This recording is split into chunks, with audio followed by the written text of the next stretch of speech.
to Dr. Divya Kishan to address the practice essentials whenever a DRS patient comes along.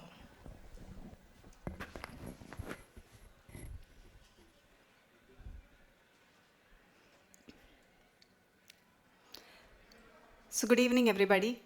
First of all, let me thank Dr. Samyukta for giving me this opportunity to speak on this topic, Duane's retraction syndrome and the practice essential. Now, as already discussed, it falls in the broad category of congenital cranial disinnervation disorders, which include abnormalities of the innervation of the ocular and the facial muscle. It includes the congenital fibrosis of extraocular muscle, the Mobius syndrome, congenital facial palsy, to name a few. So it basically has varying disorders in the horizontal movements with the characteristic finding of retraction and narrowing of the palpebral fissure, with or without upshoots and downshoots. And it is named after Dr. Duane, who had actually put in Alexander Duane, who had put in a case series of 54 cases of Duane's for the first time. The etiopathogenesis includes mechanical, innervation, neurological, and genetic factors. I would be discussing about the classification of Duane's retraction syndrome. Actually, it is practically not easy to classify it into compartments because Duane's is basically a spectrum with alignment varying from ESO to ortho to exo, upshoots and downshoots from mild, moderate to severe, and abduction and adductions restrictions from -4 to full, and the field of binocular single vision from narrow to wide. The most popular classification that we see along is that of the Huber, which is based on the electromyographical findings. This is the type 1 Duane's retraction syndrome, and as you can see here in the right eye, the patient has defective abduction, and on attempted adduction there is narrowing of the palpebral fissure and retraction of the globe. So what causes Huber type 1? So as we know, it is the third nerve that supplies the medial rectus and the sixth nerve, the lateral rectus. But in this particular condition, the third nerve gives aberrant branches to the lateral rectus. So adduction is normal because of the third nerve, but on abduction, there is co-contraction of the medial rectus, which causes abduction restriction. This is the type 2 DRS. In type 2 DRS, what you see is the adduction is more affected than abduction. That is because the third nerve fibers, more of it supplies the lateral rectus, and the sixth nerve innervation is also decreased.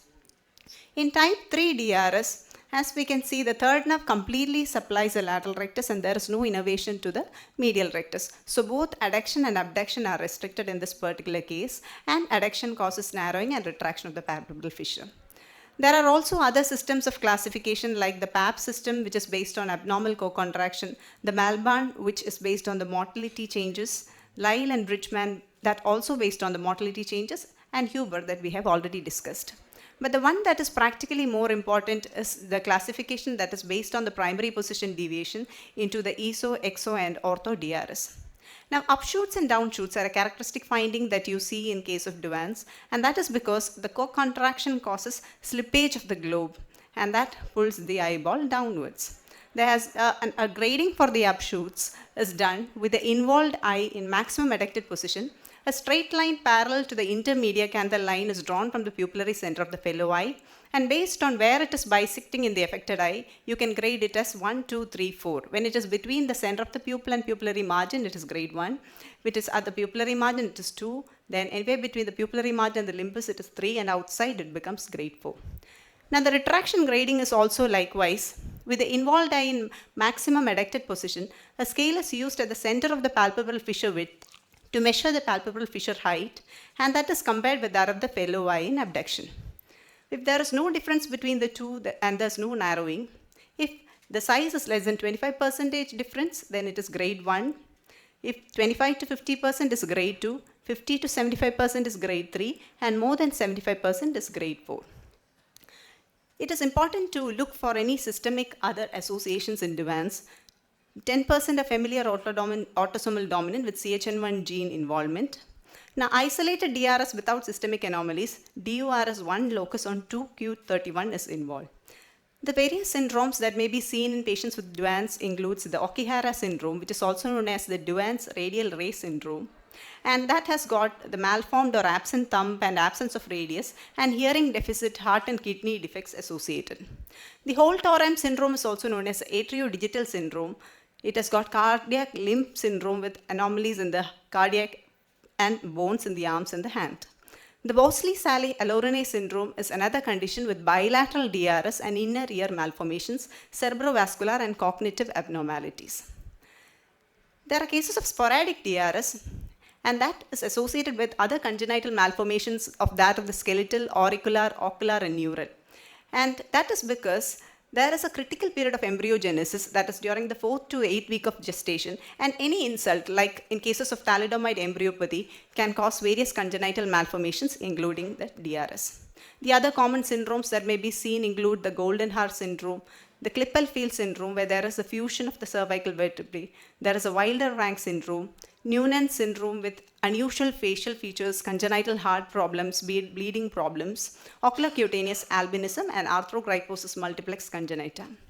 It is not only these systemic conditions, but ocular manifestations and malformations can also be associated with DUANS.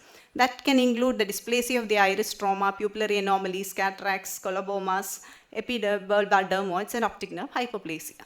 In some cases, you also find that there are disinnervation disorders associated with it, like the crocodile tear syndrome, where there are accessory branches from the gustatory nerve erroneously end in the lacrimal gland and cause problems. And in Marcus 1, which is a more common one, you find that the fibers, muscles of mastication are erroneously elevated the levator. Although we say that retraction of the globe is a characteristic finding in DUANS, there can be some conditions which can mimic DUANS that can present with acquired retraction syndrome, and that include trauma and orbital wall fracture. There could be bony orbital metastasis, orbital inflammation, orbital surgery, thyroid myopathy, conjunctival surgery causing scarring, head injury, intracranial injury, and brainstem tumors such as glioma and skull base meningioma. So they can fall in the category of inverse DUAN. We call it as inverse DUAN because we always see that in DUAN syndrome, the retraction on palpebral fissure usually occurs in adduction, whereas in these acquired conditions, the retraction occurs during abduction, and that is mostly associated with medial rectus abnormality, innervational misdirection, and secondary to restriction from trauma or surgery. And of these, the category of pseudo-DUANs mainly include those involving the medial rectus due to acquired or congenital factors that affect the medial rectus. Like, for example, if there is a trauma with medial rectus entrapment in the medial orbital wall, that can also cause retraction when you try to abduct.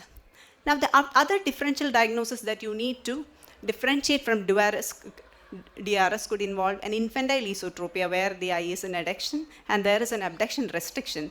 But the characteristic finding is that even if there is cross-fixation in infantile esotropia, when you occlude one eye and try a Dolce maneuver, the abduction becomes full. Another one is a lateral rectus palsy. And in lateral rectus palsy, the characteristic finding would be that when you see the primary position deviation will really correlate with the abduction restriction.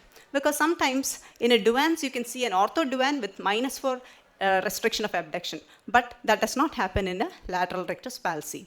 Also, the characteristic findings of retraction and upshoots will be lacking in case of the lateral rectus palsy. So, the take-home message is that even though retraction is a very characteristic finding that you see in DUAN syndrome, we need to watch out for acquired conditions which can present as retraction because the management totally varies. And also we need to look out for the systemic associations as well as the coexistent ocular manifestations. Thank you for the patient listening. Thank you.